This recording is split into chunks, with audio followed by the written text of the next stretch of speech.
Hello and welcome to ABC Latino Media Network's new edition of Patria Grande. I am Enrique Roblunsky, and together here with me, Pocho Salcedo. a pleasure again, Pocho, to be with us. And today we have, I believe, something very interesting for all our followers. And we are going to be talking about the independence revolutions in Latin America, how they came up to be, and what happened during those years in Latin America, right? Well, I think that typically when we talk about the process of independence, we go back to our relationship uh, with Spain in the 1800s. But in the 1700s and even earlier, there were already movements of independence led at large by indigenous people. Tupac Amaru being one of them in the 1790s, that mobilized 140,000 indigenous people trying to shake off the colony and the presence of the Spaniards in Latin America. And later on, Tupac Katari did the same. So there was an indigenous movement boiling up. But then in the early 1800s, some changes in Europe provoke a new dimension to this movement. And we will be talking perhaps Let's look at them. with the Yes. presence of the British. Let's analyze those things. And just as a reminder, the 140,000 indigenous people that composed the army of Tupac Amaru uh, they were extended, and they fought in all the territory that went from what is now the north of Argentina all the way to Ecuador. Exactly. So from that very first moment, we see that this is not these are not revolutions, or these are not fights that are from a particular area, but they comprise what is Latin America as a whole. Exactly. It's a reaction to the oppression of the Spaniards. Okay, and what we see, as you well mentioned, is that all these different intents of liberating the continent from the Spaniards failed. And in the 1800s, something very interesting is happening in Europe, because Spain is invaded by the armies of Napoleon Bonaparte, and Ferdinand VII, the king of Spain, is replaced in the throne by Felipe Bonaparte. Exactly. And that marks something very interesting in Spain, but also in Latin America, in what were the possessions of Spain in Latin America. Well, for the first time, Latin America, not the first time, but for this, with a purpose, they start questioning their relationship with Europe, with Spain. At the same time, they are now looking at the continent as their own, because there's this British invasion that comes twice in the first 10 years of, I think it's 1810 and so. It's, yes, 1806 and 1807. Right. But they are defended by the criollos. They are defended by the people that were there. By the 1800s, the population of what is the Virreinato de Latino America, that we have two main virreinatos, the one of the Rio de la Plata in the south, and the Alto Peru in the north, right? They are the two seats of government from the Spanish. And the British, that wanted to participate and to have access to the vast natural resources of Latin America, invade el Virreinato del Rio de la Plata and the city of Buenos Aires twice, 1806 and 1807.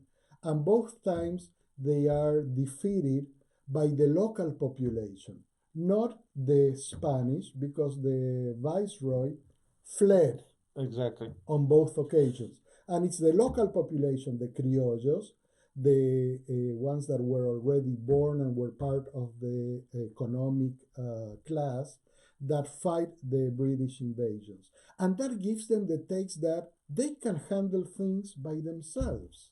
They Exactly. don't need to depend on the Spaniards. And not only that, but also they realize that there is something that's going on in Spain, that the power in Spain is not as strong, that is a breaking of the power.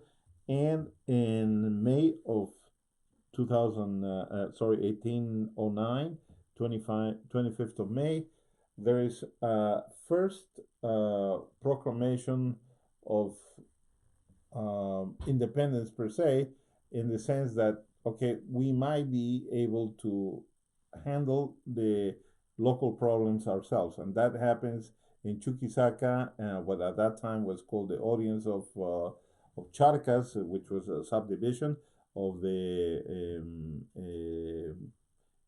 viceroyalties of Rio de la Plata and Alto Peru. And what they do is they come together and they decided that maybe Latin America should be governed by Latin Americans by themselves. What happens? Well, Well, tremendous presence of Spain to quell that. right, exactly. But those were the precursors. That rebellion of Chuquisaca is the precursor of the whole independentist movement across Latin America. Exactly. And that happens really, and it ignites fire the following year. Once again, a 25th of May in 1810, What happens? when in Europe, in Spain, the last junta is defeated by the armies of Bonaparte, and then Spain is without a king. So suddenly in Latin America, the different cities don't know what to do. Who's in charge? Who are they representing? Where is the local government? And you have what are called the juntas or the cabildos abiertos in what are now the cities of Buenos Aires, Santiago de Chile, Quito, Caracas, Bogota, Just about all across, all all over over. Latin America. And they decide uh, what are we going to do and how are we going to manage day-to-day operations of all these regions. And they still are doing it in the name of Fernando the Seventh, the deposed king of Spain, but there are already voices that are talking about the independence from Spain. We would like to underline that this is not just independence for one part. You know, everybody's looking about independence from Spain in general, from just about every countries. There are not even countries at that time. There's Right. only a movement. There is only a movement across all of Latin America, a movement that is sought after by people like Simón Bolívar, Mariano Moreno, Francisco Miranda, Manuel Belgrano. They are proclaiming the sovereignty of Latin America as a whole, They are all of coming, Patria Grande. and they are coming from different regions, and they are talking globally. They're not talking regionally. They're talking about, okay, we have Latin America at that time, not even called even Latin America, and they are helping each other with their armies. Every army has a mandate to liberate wherever there is oppression. Exactly. The movement starts to really um, move or pushed away the armies of Spain in the Latin American continent. More than creating different independent countries, it's a movement to free all of Latin America, Patria Grande, from the armies of Spain that were there. And it's interesting, as you well pointed out, this was done in the name of all the regions. The armies were composed from inhabitants from all the different regions, what are nowadays all the different countries of Latin America. And even when they declare themselves free, they don't say we declare, for example, the freedom of Argentina. They talk about all the provinces that were part of the Spaniard Right. empire. This is something key and very interesting because during the Declaration of Independence of what is now Argentina, but when they declared the independence, it was not independence to form a new country. It was the independence of the United Regions of South America. Amazing. They're already talking about as a block. And what happens? Not only they do that, but they have a vision to incorporate not only the criollos, which were Spaniards born, children of Spaniards born in Latin America, the mestizos, which are a mix of Indians and Spaniards, indigenous people. They are talking about everybody.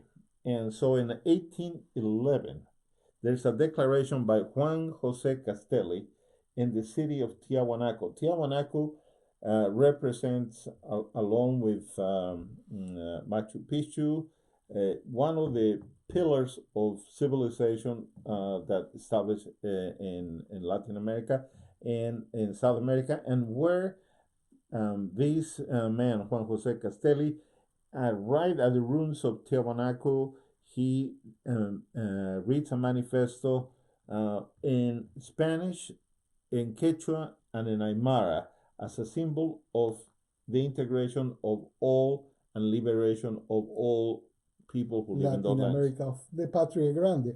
And what he says in that proclamation is that he declares the equality of all the inhabitants of Latin America, an equality that is social, political, and civil, total equality, and also the end of slavery. Amazing. Again, a 25th of May of 1811. Okay, and this is ratified again when we were talking now in the independence of 1816, when the independence is signed in the name of the United Regions of South America. Many years later, that would become Argentina. But at that time, the proclamation of independence was from the King of Spain, and it was signed by representatives from all over South America. And the iconic personalities and Simón Bolívar coming from the north, La Gran Colombia, Venezuela, Colombia, Ecuador, and Panama, and also from the Rio de la Plata, San Martin, and Belgrano. It's almost like a coalition of two, not only armies, leaderships, but the same mentality. The same mentality and the same vision. San Martin and Belgrano pushing from the south north and liberating what nowadays are the territories of Argentina, Chile, and Peru. The interesting thing is that all these battles that are fought to expel the Spaniards, they were not nationalistic battles. They were not nationalistic movements. We were talking about regional.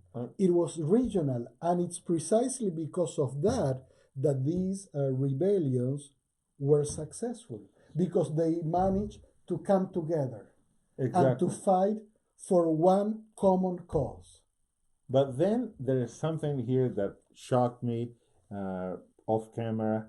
You share with me what actually from that great ideal, something else happened. How it came out. Something happened, and that probably can be for another program of Patria Grande.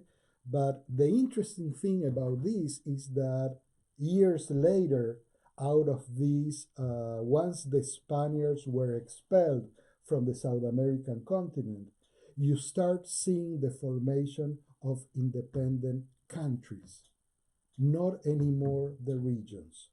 La Gran Colombia of Simón Bolívar becomes 4 different countries. The region of the south becomes also 4 or 5 different countries. And the interesting thing, at least to me, when I was relearning the history of our Patria Grande, is that the actual republics that we see nowadays are not the product of that independentist dream from our forefathers. They are not. What the current countries mark is the failure of the dream of our forefathers. So here it is, the drama of this large mass of land called South America, united by same history, by a same language, by same challenges, divided. Imagine, let's dream for a couple of minutes. What would it have been if South America were a single block? Very easy to imagine this. I mean, it will be one interlocutor, right, talking to the United States, one entity talking to Europe, one entity talking to China, one entity doing commerce with the whole world. And as you well pointed out, this one entity had the same history, the same language, and all the natural resources. The world would have been very different, but it didn't happen. And we see in the 21st century something that we talked about in another program of Patria Grande when we talked about the UNASUR. The UNASUR, that the union of South American countries, that at the beginning, the first decade of the 21st century, was formed as a political and economical alliance of different countries with that ideal, retaking that ideal of the Patria Grande from our forefathers. But amazing story. Still, it's a story in development. Well, we really have navigated and we just gave a new, fresh view to South American history and the outcomes of working together. Look, Europe learned that, and they have the European Union.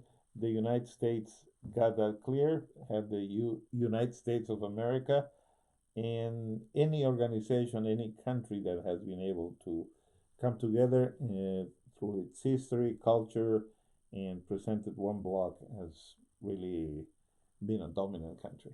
And that might be the theme for another program, to talk why that vision of the Patria Grande didn't become a reality. What other interests, worldwide interests, enter into play?